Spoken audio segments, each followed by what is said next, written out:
৪৮তম প্রতিষ্ঠা বার্ষিকী উপলক্ষে ৯ দফা দাবি পেশ করেছে ইসলামী ছাত্র শিবির। মেধা ও সততায় গর্ব সবার বাংলাদেশ, এই প্রতিপাদ্যকে সামনে রেখে ৬ ফেব্রুয়ারি ২০২৫ ৪৮তম প্রতিষ্ঠা বার্ষিকী উপলক্ষে ৯ দফা দাবি প্রণয়ন করেছে সংগঠনটি। ৪ ফেব্রুয়ারি ২০২৫ শিবিরের কেন্দ্রীয় ভেরিফাইকৃত ফেসবুক পেজে এই দাবি সম্বলিত প্রতিষ্ঠা বার্ষিকীর ডাক প্রণয়ন করা হয়। প্রতিষ্ঠা বার্ষিকীতে শিবিরের ৯ দফা দাবি হল শিক্ষা ব্যবস্থার উন্নয়ন ও আধুনিকীকরণে অন্তর্ভুক্তিমূলক স্বাধীন শিক্ষা সংস্কার কমিশন গঠন করতে হবে। সাধারণ শিক্ষার্থীদের দাবি অনুযায়ী শিক্ষা প্রতিষ্ঠানসমূহে ছাত্র সংসদ নির্বাচন দিতে হবে। জুলাই গণহত্যা, ২৮ অক্টোবর পিলখানা ও শাপলা চত্বর হত্যাকাণ্ডের সাথে জড়িতদের বিচার কার্য দ্রুত শেষ করতে হবে। জুলাই অভ্যুত্থানে শহীদ ও আহতদের রাষ্ট্রীয় স্বীকৃতি প্রদান এবং আহতদের যথাযথ চিকিৎসা সেবা নিশ্চিত করতে হবে। দ্রব্যমূল্য মানুষের ক্রয় ক্ষমতার মধ্যে নিয়ে আসতে হবে এবং সকল ধরনের সিন্ডিকেট ভেঙে দিতে হবে। রাষ্ট্রের বিভিন্ন গুরুত্বপূর্ণ পদে থাকা ফেসিবাদের দোসরদের চিহ্নিত করে বিচারের আওতায় আনতে হবে।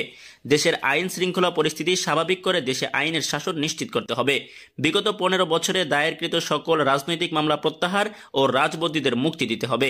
ফেসিবাদ বিরোধী আন্দোলনে সক্রিয় সকল রাজনৈতিক দল ও ছাত্র সংগঠনের সমন্বয়ে জাতীয় ঐক্য গড়ে তুলতে হবে।